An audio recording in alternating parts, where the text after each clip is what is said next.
कोल्हापुरातील मध्यवर्ती बस स्थानक परिसरात चोरट्यांनी मुंबईतील एका प्रवासी महिलेचे 7.5 तोळे वजनाचे दागिने हातोहात लांबवले।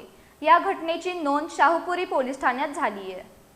मुंबईतील शिवडी इथं राहणाऱ्या सानिका सुरेंद्र काबुदले या त्यांच्या कुटुंबियांसोबत मुंबईतून कोल्हापूर जिल्ह्यातील राधानगरी इथं चालल्या होत्या।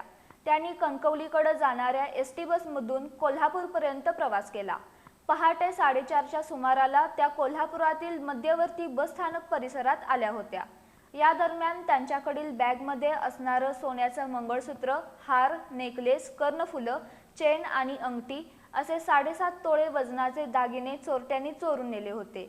ही बाब लक्षात येताच त्यांनी प्रवास केलेल्या एसटी बसमध्ये जाऊन चौकशी केली, मात्र चोरट्यांनी सानिका काबुदले यांचे दागिने चोरून पलायन केलं होतं।